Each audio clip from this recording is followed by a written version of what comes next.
प्रभुमा सबै प्रिय सन्तहरूलाई प्रेमी सलाम।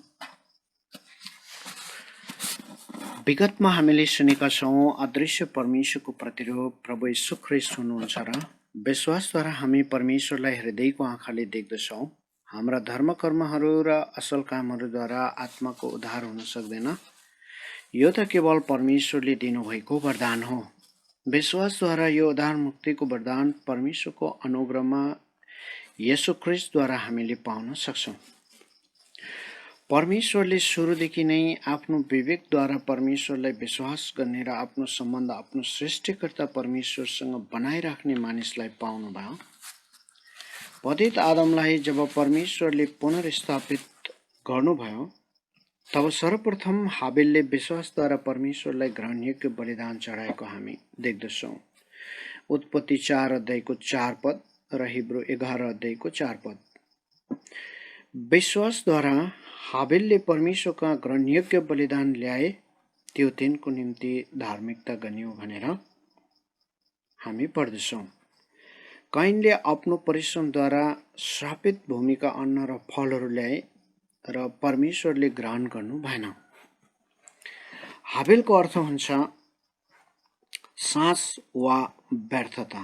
यस्तो अर्थ बोकेको नाम हवाले यस कारण दिएकी हुन सक्छिन् कि उनको पहिलो छोरा काइनले छुटकाराको प्रतिज्ञा दिने परमेश्वरलाई विश्वास गरेनन् र सायद उनी एकदमै निराश भएकी थिइन्। हाबिलको नाउँको अर्थले बताउँछ कि हाम्रो जीवन त परमेश्वरको अघि एक सास मात्र हो, यो व्यर्थको र घाँस चाहिँ बिति जानेछ।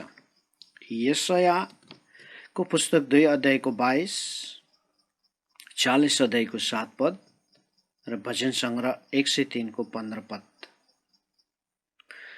यस्तो घाँस चाहिँ व्यर्थको बिति जाने जीवनमा हाबिलले विश्वासको मार्गमा बगालको पहिलोठे पाठो मरेर उत्तम बलिदान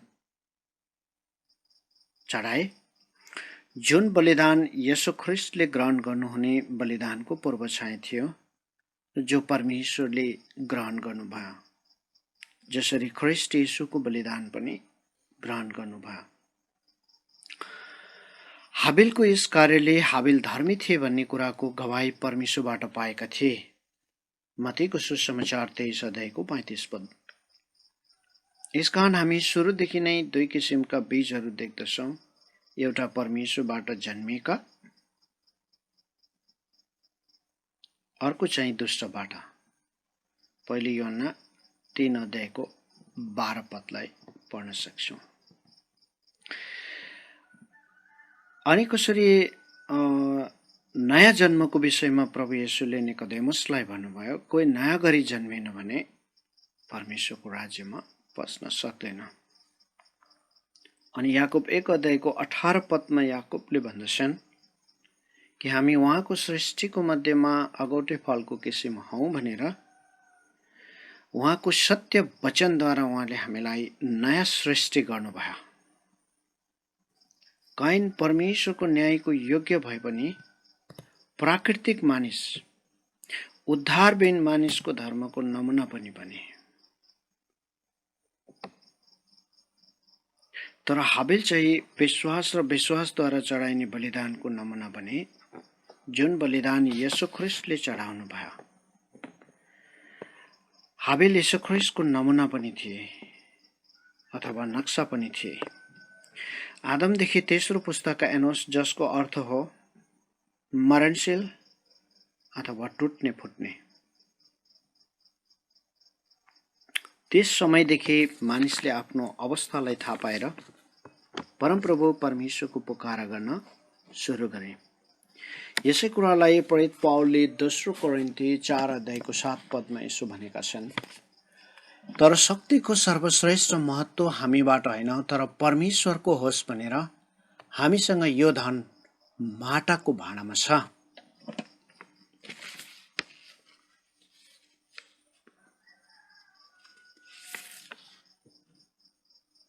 हामीसँग यो धन माटाको भाँडामा छ।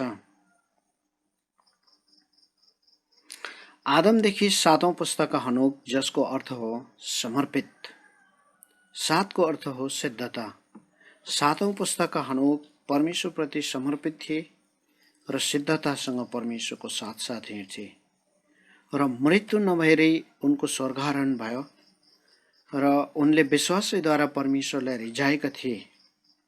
हिब्रू 11 अध्यायको 5 पद। यसरी नै विश्वासयोग्य एलियालाई पनि परमेश्वरले जीवितै उठाइलानु भयो। दोस्रो राजा 2 अध्यायको 11 पद। जुन कुरा प्रभु यीशु ख्रीष्टले मण्डलीलाई उठाइलानु हुने विषयको पूर्व छाया वा संकेत पनि हो। आदमदेखि 10औं पुस्तक नोह, जसले परमेश्वरबाट अनुग्रह पाए र जल प्रलयद्वारा परमेश्वरले सारा पृथ्वीको इन्साफ गर्नुहुँदा, किनकि मानिसहरूका हृदयका जुनसुकै विचार र भावनाहरू खराबै मात्र भएको र तिनीहरूका दुष्टता ज्यादै भएको परमेश्वरले देख्नुभयो। उत्पत्ति 6 अध्यायको 5 पद। आज पनि मानिसहरूको दशा वा अवस्था यस्तै नै छ। यर्मयाको पुस्तक 17 अध्यायको 9 पद। त्यस समय परमेश्वरले नोहलाई धर्मी, सिद्ध र विश्वासयोग्य मानिस पाउनुभयो, जो परमेश्वरको साथ हिँड्थे। तर त्यस समय पृथ्वी परमेश्वरको विरोधमा पूर्ण भएको परमेश्वरले पाउनुभयो र जल प्रलयद्वारा सारा पृथ्वीको न्याय गर्नुभयो। नोहले धेरै समय लगाएर जहाज बनाउन्जेल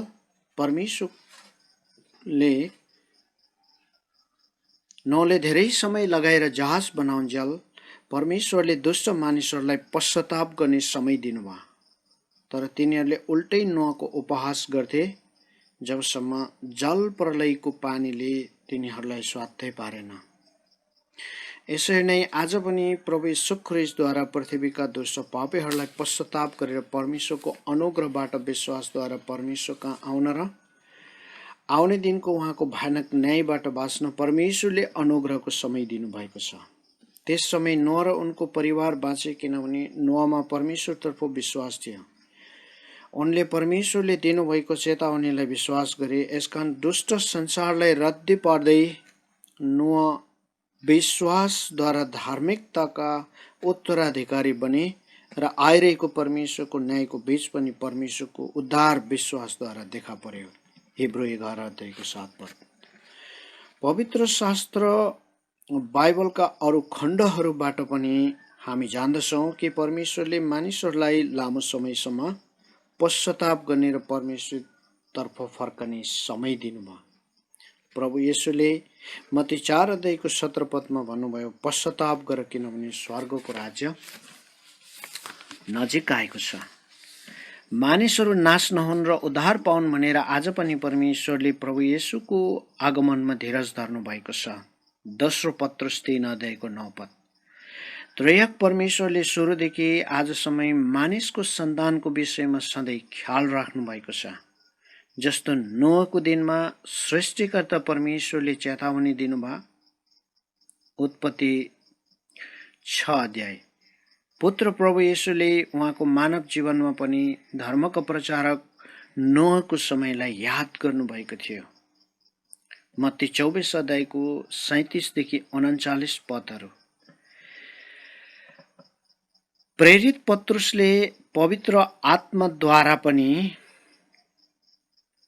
धर्मका प्रचारक नोह र उनको समयलाई याद गर्दै संसारलाई चेतावनी दिनुभएको थियो। दोस्रो पत्रुस 2 5 र पहिला पत्रुस 3 20 पदहरू। विश्वास सहित नोहले जहाज बनाए।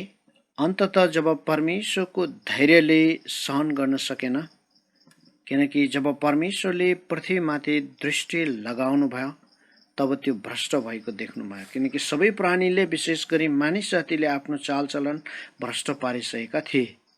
उत्पत्ति 6 अध्यायको 5 र 6 पद अनि 11 र 12 पदहरू। ठिक त्यही किसिमले परमेश्वरले आज पनि अनुग्रहको समय दिनुभयो, विश्वास गरेर उद्धार पाउनलाई। नोहको जहाज रूपी ख्रीष्टमा आएर सुरक्षित हुनलाई आह्वान गर्नुभयो। तर मानिसहरू परमेश्वरको विरुद्धमा बागे र अटेरी भए, विनाशको लागि अघि बढिरहेका छन्। किनकि तिनीहरू आफ्ना विचारमा बेकममा भए, बेहोसी हृदय अँध्यारो भयो, अविनाशी परमेश्वरको महिमालाई विनाशी मानिस, चराचुरुङ्गी, चारखुट्टे जीवित जीवात र घस्रने जन्तुहरूको मूर्तिको रूपमा परिवर्तन गरे। सृष्टिकर्तालाई त्यागेर सृष्टिको पूजा र सेवा गरे। समलिङ्गी भए अर्थात् परमेश्वरको वचन र आज्ञा अनुसारका स्वाभाविक कुराहरूलाई त्यागेर तिनै कुराको विरोधमा गए। अन्ततः आफ्ना कसुरको उचित दण्ड पाए।